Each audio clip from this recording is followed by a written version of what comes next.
survived Costco on a Saturday. We did. I'm pretty impressed with that I survived. I didn't yell at anybody. I didn't get into any fights.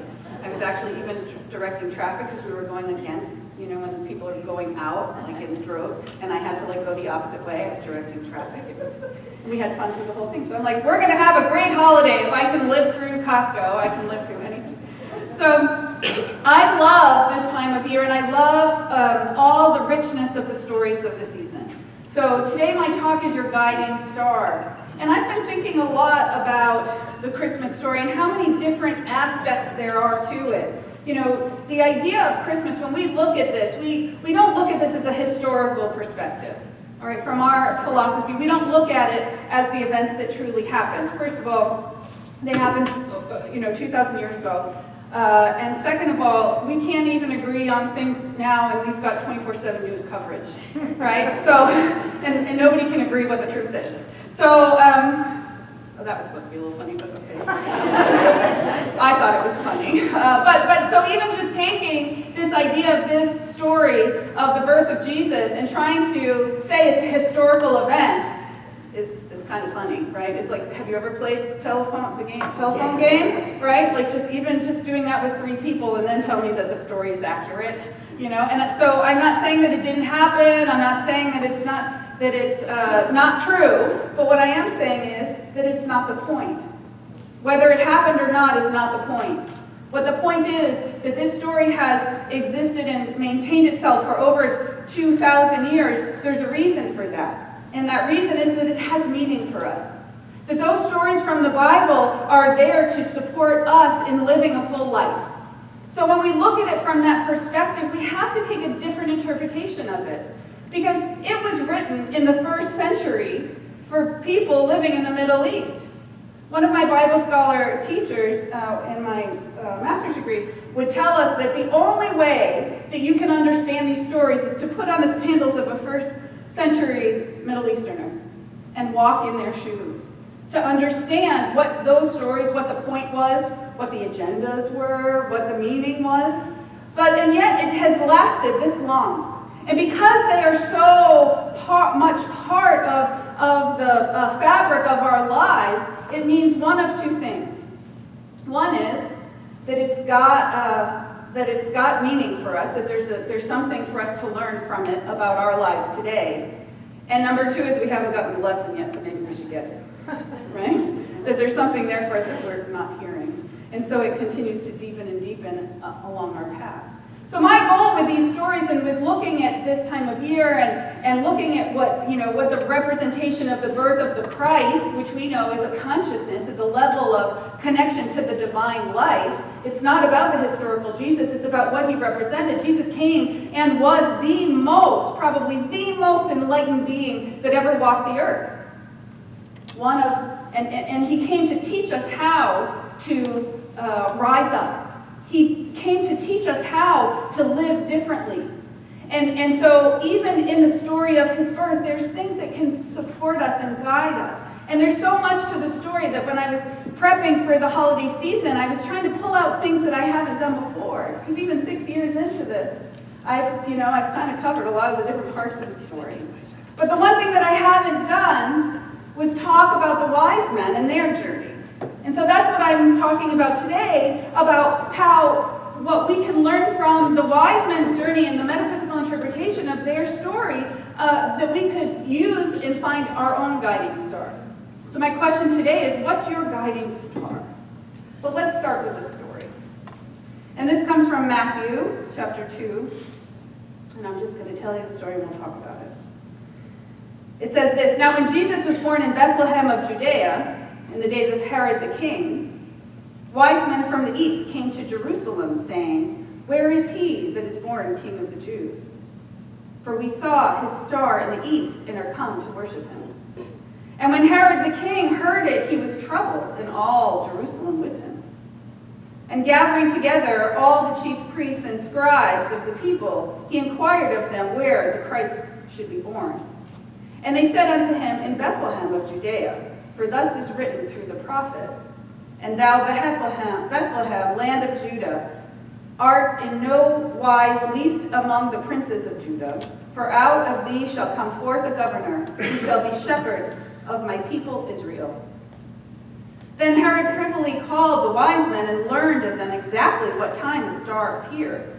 And he sent them to Bethlehem and said, Go and search out exactly concerning the young child, and when ye have found him, bring me word, that I also may come and worship him. And they, having heard the king, went their way, and lo, the star which they saw in the east went before them, till it came and stood over where the young child was. And when they saw the star, they rejoiced with exceeding great joy. And they came into the house and saw the young child with Mary, his mother, and they fell down and worshipped him. And opening their treasures, they offered unto him gifts of gold and frankincense and myrrh. And being warned of God in a dream that they should not return to Herod, they departed into their own country another way. And so when we look, so that's the story, right? They saw a star that came from the east. They talked to the king. How easy is it to just go talk to the king? Okay. They went and talked to the king. They went to see the child. They gave their gifts, and then they booked it out of there because they knew that it wasn't a good deal to go back. Right? That's the main part of the story. But there's so much to it. So when we look from that metaphysical interpretation, and metaphysical is beyond what the meaning is beyond, the deeper understanding, right? And that's where it has some meaning for us. So when you look at the story from the metaphysical perspective, the wise men represent the wisdom that's carried within us, which rises when there's a spiritual revelation that wants to be born. The Christ child was a spiritual revelation. And so the east represents within, man's inner consciousness. And so we don't have evolution, we don't have inspiration and enlightenment that comes from the outside in, it comes from the inside. The east represents the inner world. And they bring the gifts to the Christ child, the inner resources of the Spirit, which are open to the one mind. So the gold represents the riches of Spirit, frankincense, the beauty of Spirit, myrrh, the eternity of Spirit. And the star that the wise men saw in the east represents their intuition, that inner knowing. The wise men were guided by their knowing, by intuition. Stars represent our individual and yet not fully understood guidance. And so the star in the glow of the darkness is a symbol of hope, the light that can help us find our way in times of darkness. Very often the symbolism of the stars is connected to God, our higher power. And whatever that high power can be is alive for us. So Christmas is about the birth of the Christ consciousness at the center of the human soul, which is that holy place within. So taking that, it speaks on a deeper level. Now, truth is, if it were today, those wise men would see the star, then they would go to the consulate and get their visas. They would buy some plane tickets. They'd probably do some shopping because they're bringing presents for the baby, right? And then maybe it would take a couple days to get that going. They would get on their plane and fly to Jerusalem. They would get an audience with the king, get that rental car and drive on out to Bethlehem, give their presents, turn around and come back, and fly home in what, 3 days? Right? 3 days, baby? Right? And so what we miss in this story is the fact that the wise men's travels probably took over a year. It probably took them over a year, some say up to 2 years, a year and a half to get there. They had to travel over mountains and through deserts. They had to fight bandits and wild animals and the elements to go and give their gift. They had to focus and follow something that they didn't know what they were getting to. They didn't know what they were going to arrive at, but they knew because that star was such a sign for them, they had to follow it. And so I was so interested in that because we tell the story, when I learned the story as a child, and when we tell the story, they say that the Epiphany, January 6th, is when the wise men arrived. But you know what? That was the next year. Let's celebrate Christmas now, and next Epiphany is probably when they showed up. And they say that, just for information, they say that because when King Herod heard of what had happened, He had all of the children 2 years of age and under killed. Right? And so they are estimating that by the time it got back to him that what had happened, that he wanted to be clear, this is going to be, this is the guy who's going to try and take my crown. I better take care of this now. Right? And so that's why they estimate that it took that long, and for them to travel from the east to Bethlehem, it took a while. And so what that brings up for me is, what are those things? What is the guiding star that I can follow in my life through the darkness, through the trying times? What is the thing that I build my faith on so much that no matter what it looks like in my experience, I'm headed straight for that star? And I think that that's an important question for us to contemplate, to think about, to realize that there is something greater that is calling us to understand that this story has meaning for us. What is the truth for you that is so aligned with who you are that all your choices and your actions are guided by it? What would support you in wandering through the desert for years to find the truth? Is it fear? Are you being guided in your life right now by fear? Is it love? Is it kindness? Is it an acceptance?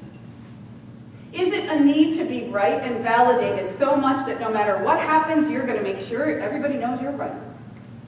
We are guided by different motivations.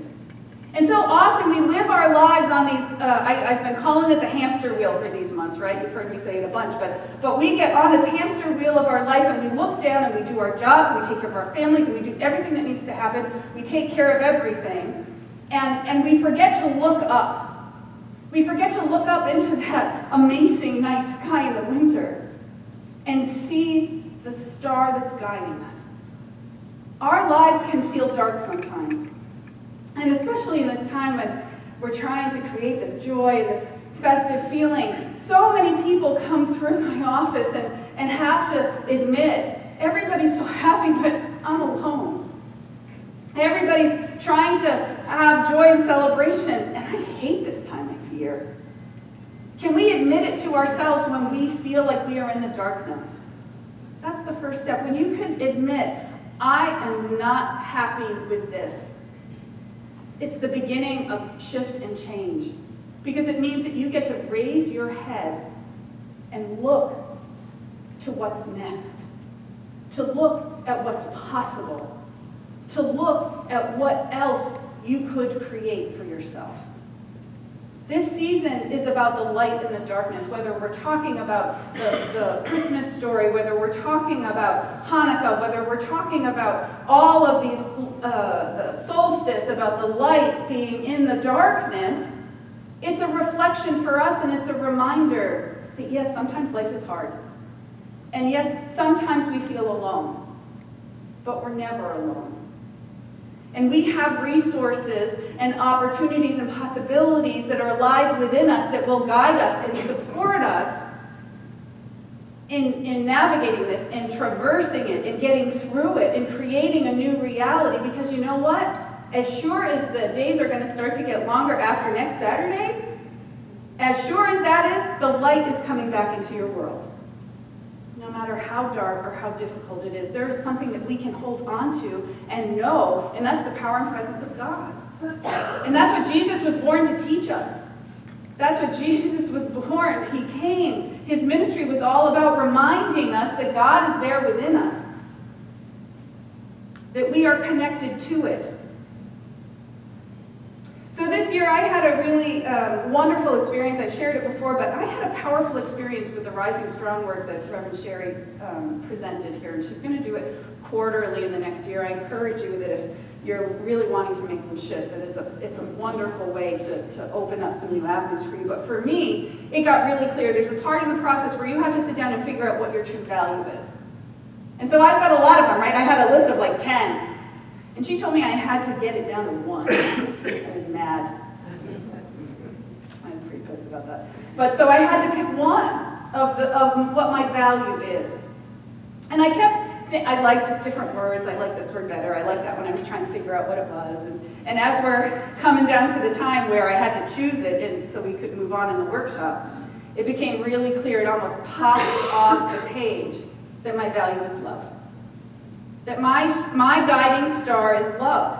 And so what that means for me is that no matter what's happening, no matter what button gets pushed, no matter how far to my edge I get, no matter how cranky I am, there is a red flag that comes up. There's a loud booming voice in the back of my head that reminds me that you are not going to react to this because you are here for love.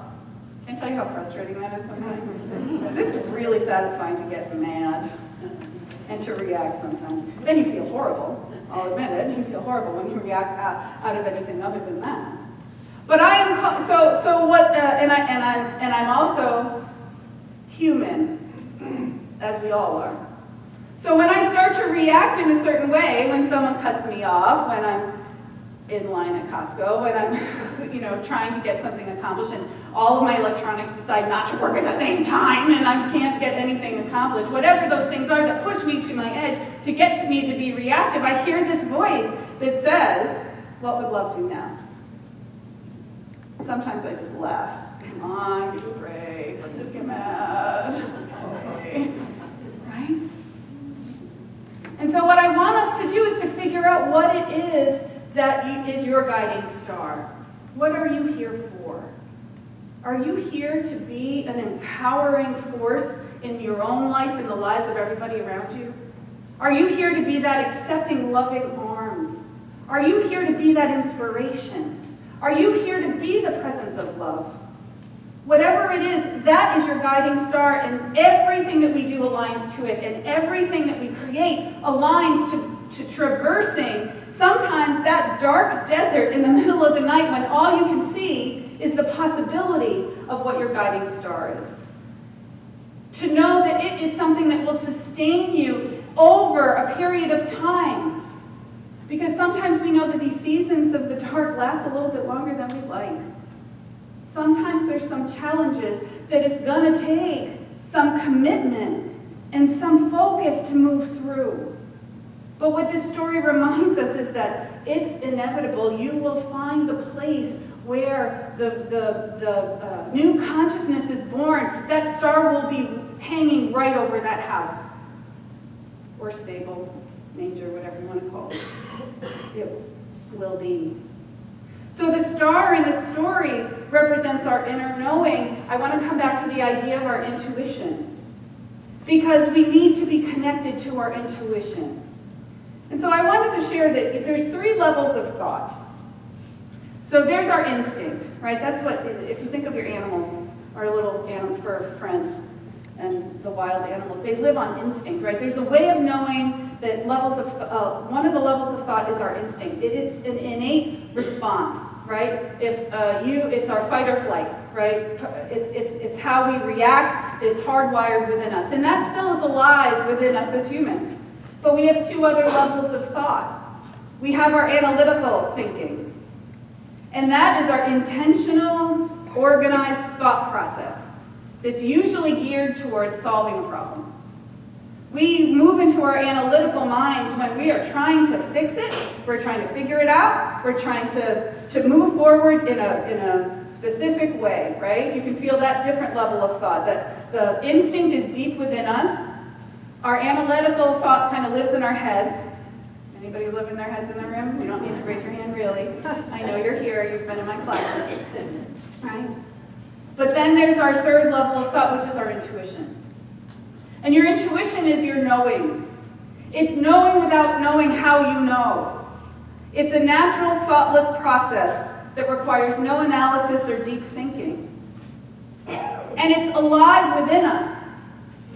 But the challenge is that our intuition is conditioned, we are conditioned to ignore our intuition.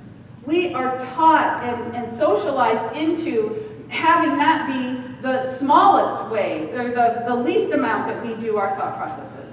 Most of us are reactive, or we're overthinkers. And there's some combination of that. Maybe intuition lives a little bit in there. Every once in a while, you'll get a feeling, but we won't follow it, and then we'll go, I knew it. I knew I should have bought Apple in 1984. I didn't know that, I was only 13, so I didn't know about the stock market at the time, but I use that because we all know that we could have bought Apple in 1984 and we'd all be billionaires, but that's okay. So that's the idea, is that we get conditioned out of deepening our intuition and connecting to it. And so what our work is, in order to be able to find that truth, to follow the truth of our lives, we need to develop our intuition. We need to start listening on a deeper level to ourselves.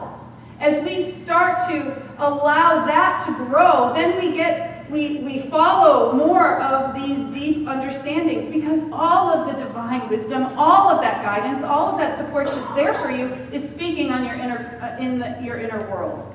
It comes to you from that place. And if you haven't heard it, it's like it's Chinese.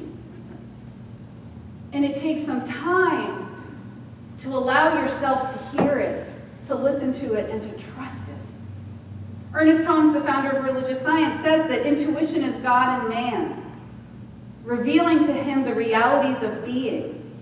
Just as instinct guides the animal, so would intuition guide man if he would allow it to operate through him. It is the ability to know without any process of reasoning. And I found some other quotes I liked about this. So Oprah said that I've trusted the still small voice of intuition my entire life, and the only time I've made mistakes is when I didn't listen. Steve Jobs said, have the courage to follow your heart and intuition. They somehow already know what you truly want to become. Everything else is secondary. And the last one is Madeleine L'Engle. She said, don't try to comprehend with your mind. Your minds are very limited. Use your intuition. And so what happens is that we get into trouble when we start to follow our fear instead of our faith. Right? We get into trouble when we start to try and hedge our bets and try and avoid catastrophe in our life. Right? When we try to, when we can't get our minds off of what the worst case scenario possibly could be, and we're trying to avoid it. And so that's when our star becomes our fear. But we don't want our star to be our fear.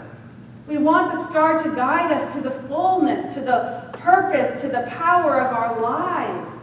That's where joy lives. When we start to follow our intuition, that's when it gets fun.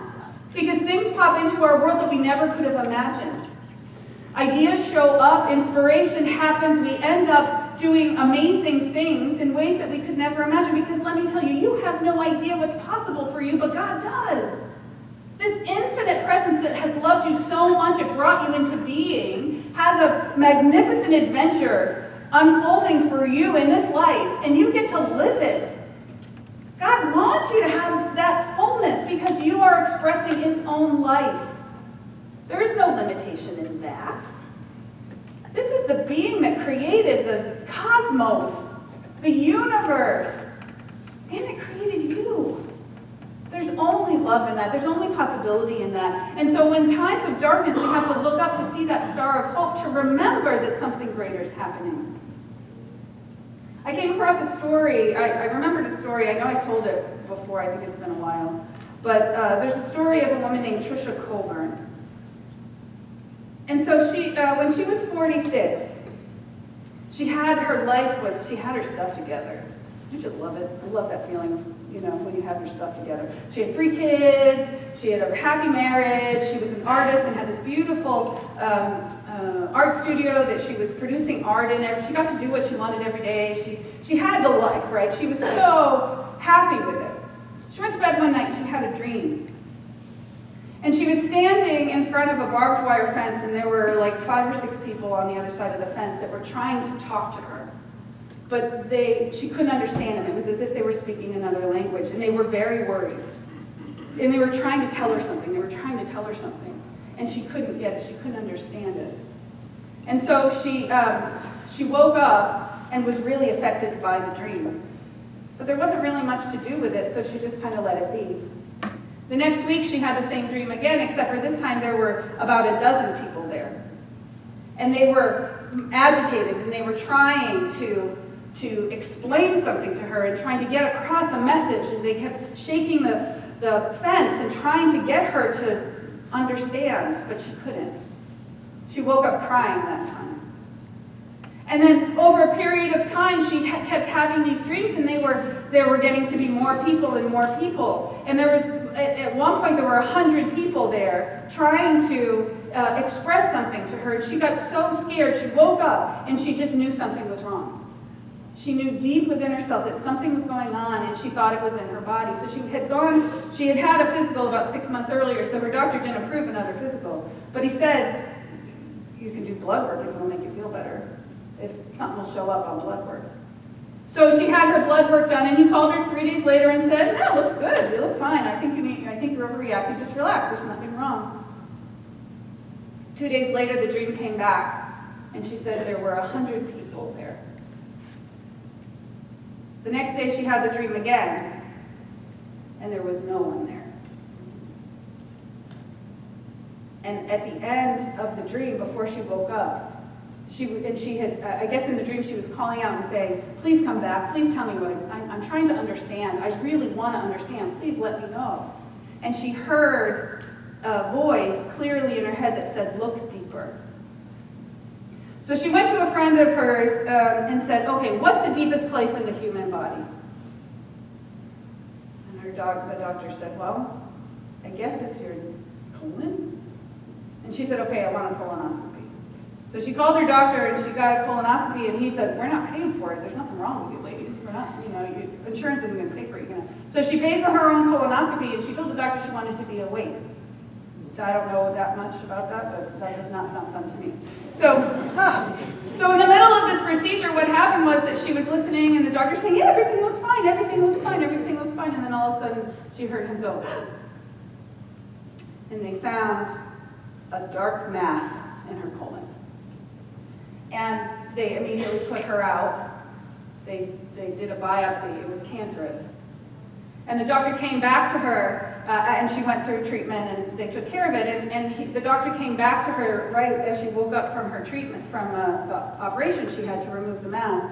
And he said, if we had waited 2 months, you wouldn't be here today. And she trusted that intuition. She knew something was wrong, and she knew that even when all these people were telling her to relax and to let it be that dream, which is that deep connection to that knowing, right? Sometimes our lives speak to us in dreams. Sometimes our lives speak to us in knowing. Sometimes our lives show up in different ways. Can you trust what you know to be true? Even though you have to traverse the desert, even though you have to go over the mountains, even though you have to contend with the elements, can you continue on your path of knowing what is right for you in this life? That is what this story is telling us. That is what this divine star is trying to express to us in our world.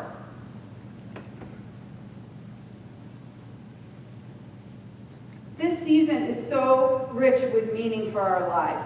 And yes, it's wonderful, and we're going to have so much fun. I'll tell you, the next couple weeks of our celebrations are so fun. We're going to be singing and celebrating the joy of the season, and with our kids and our families and one another. And it's such a wonderful opportunity to share our love and to receive it. I love this holiday so much, but there's such a deep message here for us.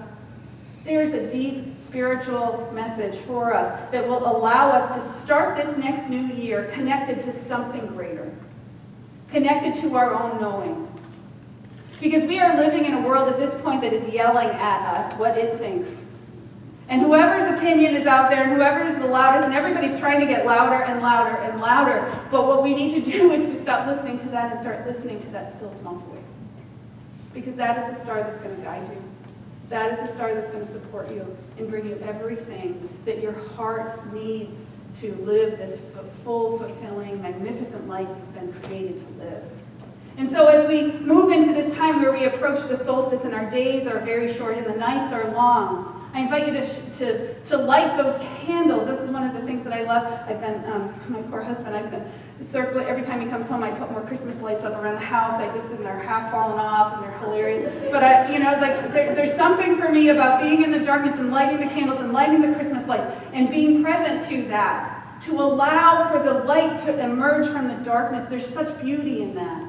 And so my best wish for you in this week as we approach the solstice next week is as we move within and connect to the truth of who we are, that you find that guiding light. because it's right there at the center of your being. When you put your attention on it and you listen to it, it's going to serve you, it's going to support you, and you can't go wrong that way, because that's God, isn't it? And so it is.